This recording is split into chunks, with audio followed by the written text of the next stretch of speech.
You know those goals that feel so big, so completely out there that they seem, well, impossible?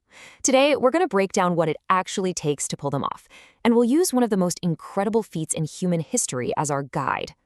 So let's just ask it. What does it really take to do the impossible? Especially when you're talking about something where one tiny mistake, thousands of feet in the air, means it's all over. Well, it doesn't start with 1,000 complicated steps. Nope.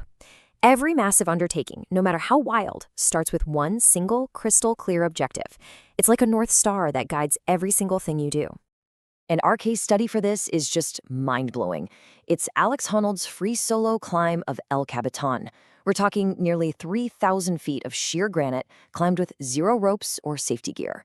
So yeah, let's unpack the mindset that makes something like that even possible.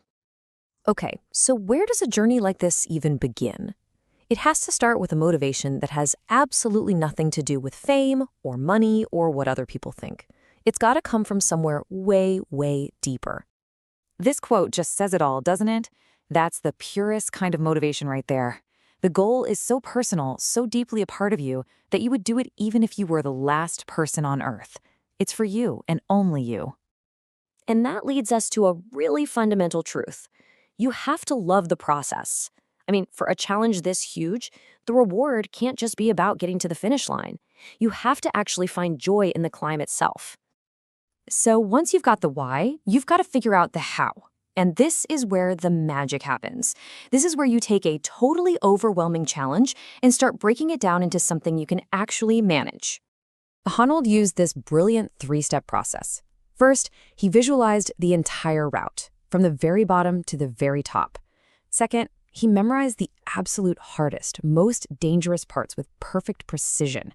And third, he internalized all the easier sections so they felt as natural as just walking. And what's so fascinating is that not all parts of a big goal need the same kind of focus. For the hardest third of that climb, every single handhold, every single foot placement was memorized. No room to improvise. But the easiest third, that was handled with a much more relaxed, practiced instinct, total confidence. Now, this brings us to a really crucial mental state. Because to perform when the pressure is at its absolute highest, you have to rely on practice so much that your body, well, it just takes over. This is the zone you're aiming for, autopilot.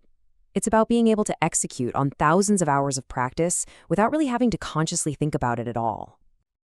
And here's that idea in its purest form. The goal was just to do the thing. No second guessing, no hesitation. Just letting all that practice take the wheel. You just do. You can think of it like this. For something you've done 1,000,000 times, like jogging or swimming, you don't think about every little movement, right? Your body just knows what to do. Through years of rehearsal, even the most complex actions can start to feel that natural. All right, now we need to talk about one of the most misunderstood parts of taking on a huge goal: risk. To do something truly great, you have to completely recalibrate your idea of what's actually dangerous. So let me ask you this. In a really high-stakes situation, where does the true danger lie? Is it where we think it is? Is it the obvious thing? This is such a fascinating paradox. Turns out, a safety net, like a rope, can sometimes make you more willing to push into territory that's genuinely dangerous, stuff you would have avoided otherwise. You feel safe, so you take bigger risks.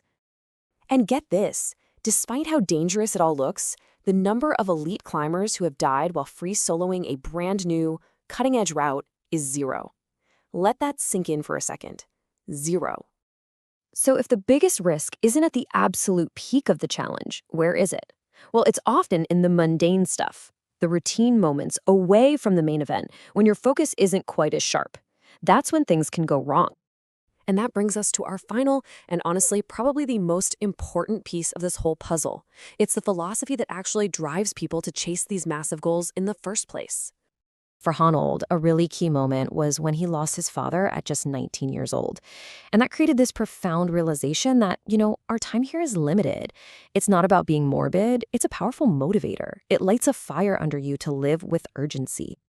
This quote just cuts right to the chase.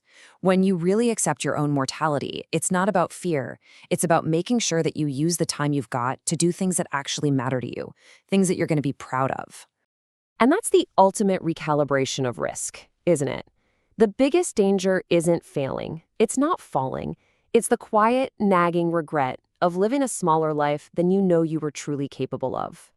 And so, at the end of the day, we're all left with the same fundamental question. We are all on a finite timeline. So, how are you going to use yours?